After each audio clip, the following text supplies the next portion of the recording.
Co-op Fund of New England, they're not your traditional bank. You know, they lend to, cooperatives and nonprofits. And there's a lot of work that needs to be done.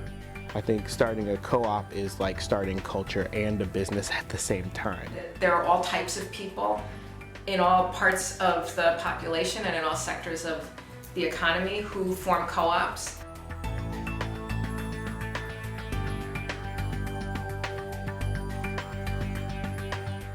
You're actually trying to go out and do business in a different way, to take what is the traditional U.S. economy stream and change how people are viewing and interacting with it. The mission is to support the success of these businesses. These people want you to succeed, and they want to help you keep an eye on the big picture and down the road of where you're going. We're really about changing that perception, changing information, and sharing that information with other people in the community.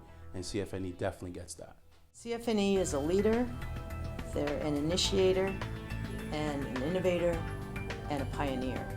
Initially the Co-op Fund was started in '75 to lend to provide healthy food access. And here we are, 40 years later, still funding healthy food access on a global scale. Coming out of the social movement of the 60s, a lot of things were happening, and people were going out into the field, sort of looking at what they could do. And then we started getting requests from Boston, Cambridge, and starting around New England. I think NOFA came in. So we set up a little account and raised about $50,000 of investments.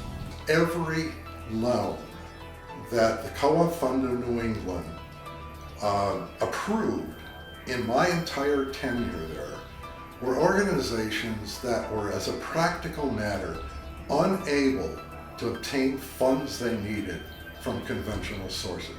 What I love about working for CFNE is the impact that we can have on people's lives. A lot of the work that needs to be done in the community is, more importantly, helping other groups and organizations and people come together, create their own businesses, create sustainable jobs. Well, cooperatives are formed to meet an economic need, so all sorts of economic need. Co-ops are used by a lot of different communities for a lot of different purposes in a lot of different ways, and we're open to all of them. So we finance community-owned food co-ops, we finance worker-owned businesses, we finance farmer and fisher-owned marketing firms, housing that's owned by tenants, and because of that, we're able to help cross-pollinate. We're able to help introduce people who are very deeply involved with one sector to some of the lessons and successes that we're seeing in some of the other sectors. We were the only one of the 20 organizations chosen around the country that funded cooperatives. Within the co-op community, there's more of a responsibility, an integrity that they feel the need to pay back the Co-op Fund because they know that the money will be used elsewhere for other cooperatives. Co-op Fund in New England has grown tremendously. The co-op world here is stronger. There are more groups doing more things, and you see a diversity of different types of activities too. That's really important. So it's not just one type of co-op, it's sort of a range of different cooperative development. There's an organization out there demonstrating just how viable it is to do this work. A lot of stuff is happening with the co-op movement right now. And what we're seeing is people who probably didn't know each other now are connected, and that is certainly, it's really important. When you have that spirit combined with your ability to really be self-aware and self-analyze how things are going, that's where you have the picture of success that is Co-op Fund in New England.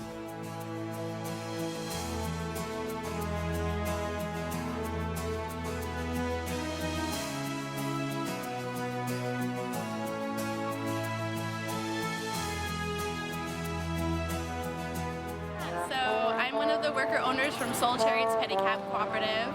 We are out here today celebrating our season kickoff for the summer. So we're giving free rides and we're doing a parade with music.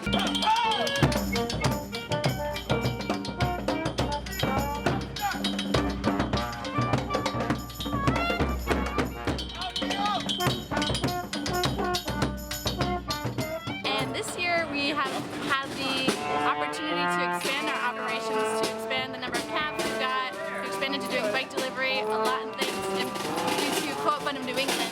They provided us with technical assistance as well as funding to help start buying these new pieces of equipment that will help us grow our business. With the Co-op Fund of New England, not only do they provide us with resources in order to grow our business, but they provide us with consultation and know-how. They have people involved that know all about cooperatives and the difference between running a conventional business and a cooperative, and that's been a huge help to us this year. A group of farmers in the Lewiston area, we provided a loan for a tractor for them, and this was a group of women, and each of them wanted to pose with the tractor themselves, and there were probably 15 of them, and because this was the vehicle that they were able to drive, and for many of them it was the first vehicle that they've ever been allowed to drive because of religious restrictions. And I thought that was just phenomenal, and it really brought home to me the meaningful work that CFNE does. Thanks to CFNE, we were able to buy this building, I believe 5 years ago, and decided it was really going to be better for us to own. We've owned the building and are now trying to do what we can to expand our footprint within the footprint that we have. I think that River Valley actually exceeded all of its projections within the first 5 years. They were able to pay off at the end of the new market tax credit, rewrite it, and now they're looking to build another store.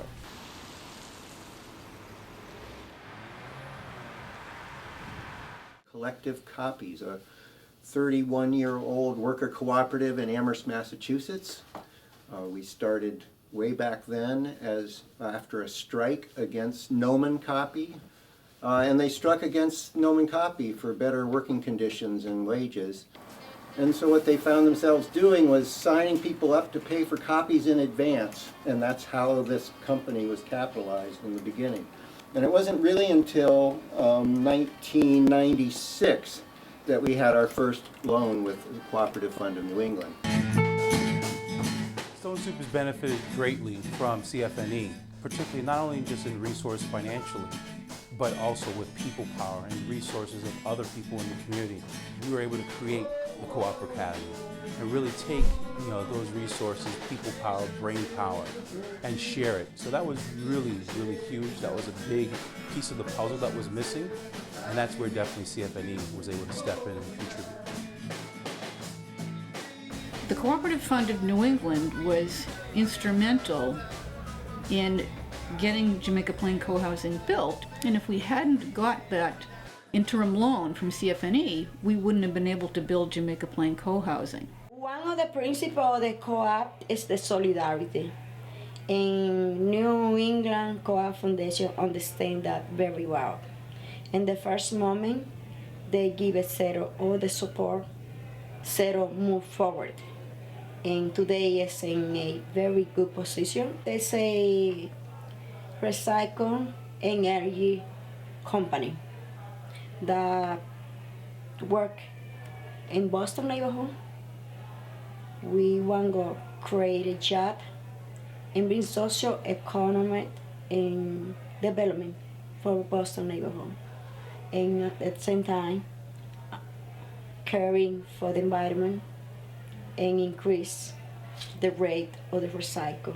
I think about Equal Exchange. They came to us wanting us to finance coffee beans, said they'd guarantee the loan to start out. We released their guarantees. We had these green beans for collateral, a small loan, and now they're lending us money. And we're hoping to lend them money again. We had a need. Equal Exchange would never have grown to where it was if Co-op Fund in New England hadn't been there for them at the time that they were.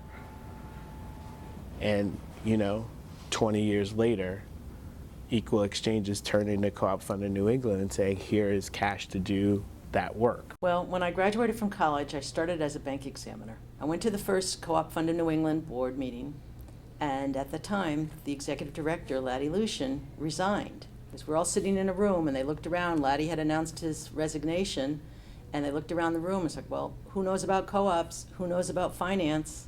And there I was. I got the job. So I started, and it is 29 years ago, coming up this week. Initially, as a woman, I think, particularly in finance, I had to always prove myself that I knew what I was talking about. Been to the White House twice, talking about cooperatives and meeting with people. And I think that I've been asked to speak often in national conferences around the country to talk about cooperatives. So there's less doubt about my ability.